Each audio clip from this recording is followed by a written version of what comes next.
In the first video, I explained to you that this course is all about building a brand utilising Amazon as a sales platform. With that being the case, unlike other Amazon courses, we do not spend an extensive amount of time researching the product that you want to sell, as it's more about, as I say, building a brand than selecting individual products that will sell for the time being. The reason for that is because whilst there may be unsaturated markets and areas where there are gaps in the markets that you may be able to sell, it does not stop anybody else from seeing those opportunities and quickly filling them and ultimately ruining the market share that you have, where you will be overtaken by those that have their own brand and those that have built up a following and those that have loyal followers that will actually buy their products over yours. For that reason, I do not believe that you should focus on one product or even a small selection of products. I believe you may have to start with one product at a time or a couple. However, the ultimate goal is to build a brand around your products, and that is going to be your main focus.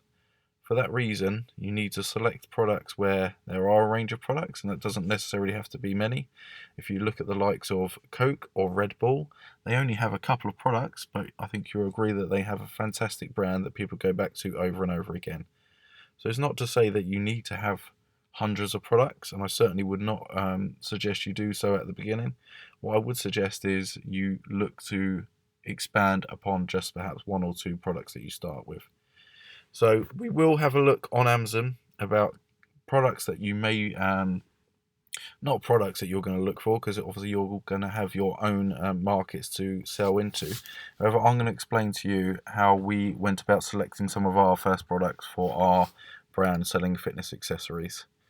This course is going to be all centered around the actual products we are selling today, how we got started, on this occasion how we selected them, how we brought them from suppliers, brought them to market, advertised them, and ultimately sold them for a profit. And as I say, the key role there was actually building a brand as opposed to just picking up sales.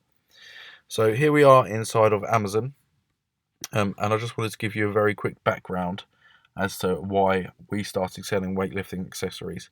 And that is simply it's because it was my passion, and something that I love to do is going to the gym.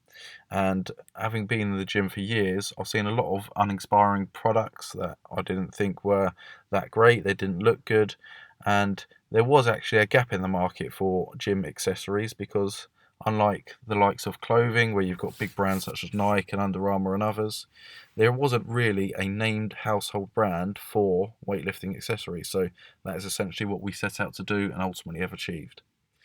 So that's just a bit of background. I didn't actually start building the products to turn it into a huge brand as I have done. It was really just following a passion. And I loved online business, so I combined the two, and I thought I might be able to make a little bit of money along the way, and that's exactly what we did. So now that's out of the way, let's have a look on Amazon, and I'm going to use the example, as I will do throughout this course, of our products, starting with weightlifting belts, and I'll give you an idea as to why I chose some of the belts that we have and why I decided that they would be a good fit for us. And the reason for that, as I say, is they are really not that great at times. This being one of the best sellers from one of the biggest brands called RDX, who are actually a martial arts specialist brand, but they also now sell into weightlifting accessories and other markets. And as you'll see on the front page of Amazon, that a lot of their products dominate the front page. They are very popular. However, my opinion was that some people might not be into RDX. They might want another brand, but there wasn't really that variety out there. So they've actually vastly improved from where they started, but some of their images weren't great. Their description was half of what it is now, and it really wasn't well optimized for the Amazon platform. It's sort of slow to load here, but you'll see some of the images are really not that great. That's the first one. They've got a size guide here, which is always good to have a size guide for products that obviously have sizes, but it's not on a real person. You can't get a real good fit from that. They have now started to introduce infographics and given some detail on their products, whereas previously it would be just this belt alone. And then they've got sort of an action shot, which to me looks to be superimposed. That doesn't really look real to me. It looks like they've just put that product on a model, and to me, if I was buying that product, I could see through that, and I wanted to buy from a more transparent company. So that's one of the reasons why I selected weightlifting belts.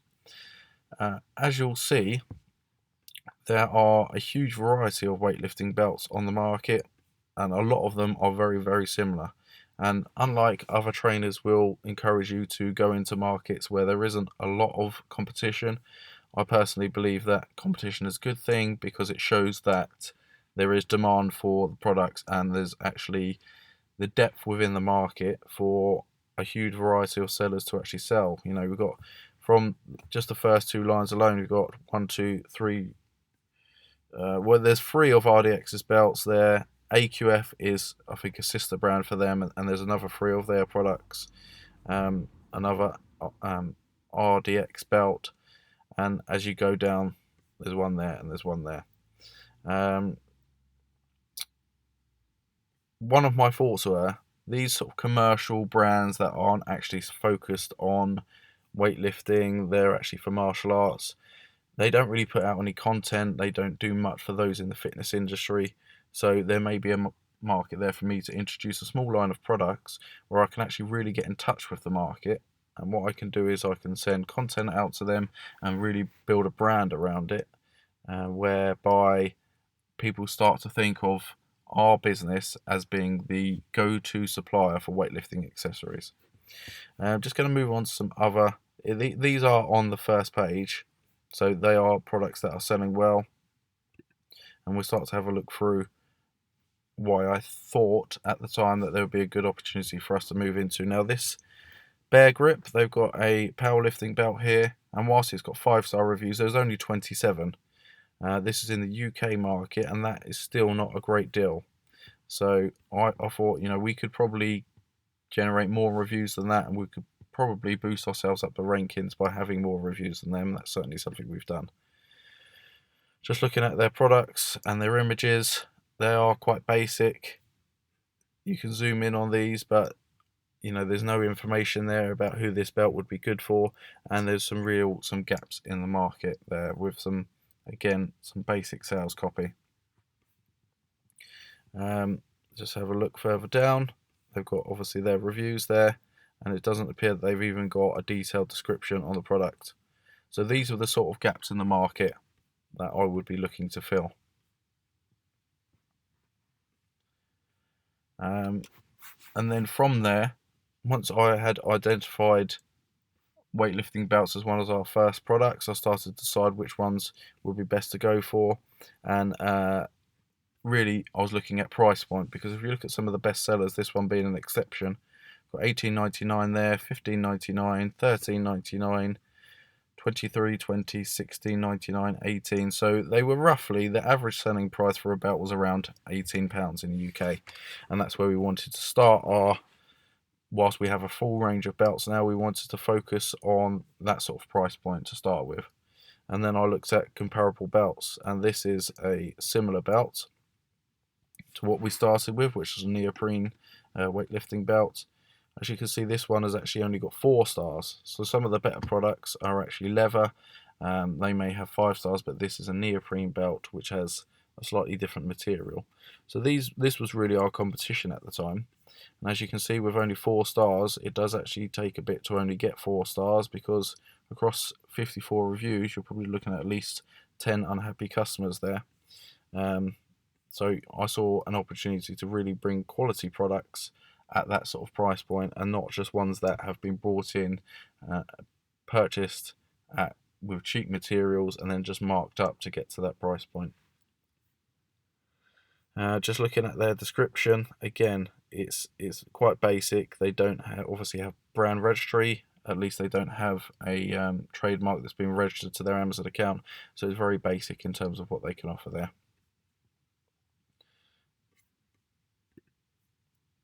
After spending some time to looking into the weightlifting belts, what I wanted to do was find relatable products and similar products that we could go alongside, because we didn't want to just have gym belts. We wanted to have things like gloves, straps, wraps, knee sleeves, and things that we could cross-sell to our customers.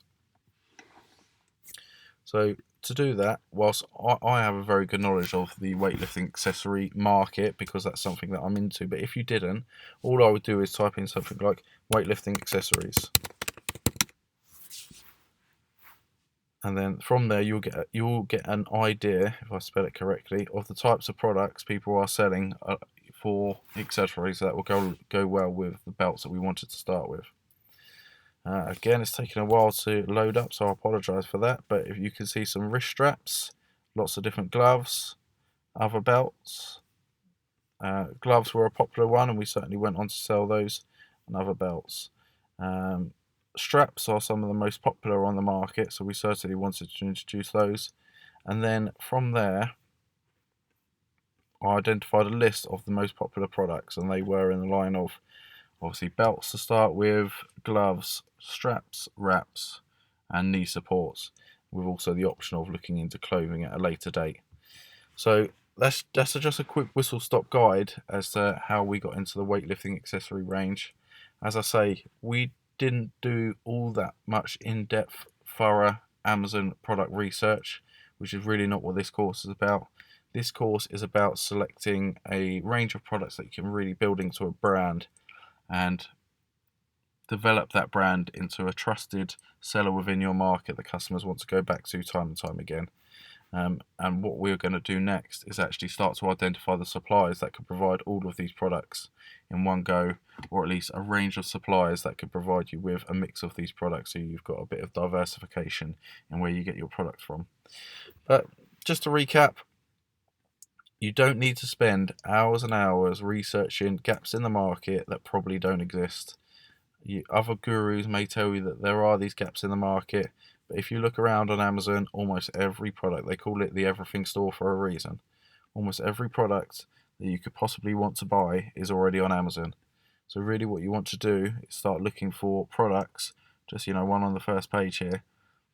This product here, some cheap gloves being sold for $12.75 or so. They've only got 3 reviews. So if you start to see things like this on one terrible picture, no description, now that is selling quite well, so that it's got itself to the front page. Some people have bought that.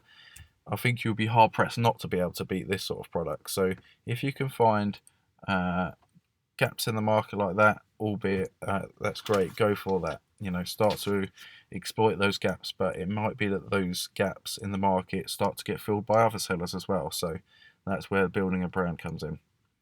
In the next video, we're going to look at contacting the suppliers for the products that you've chosen, and I'll see you there.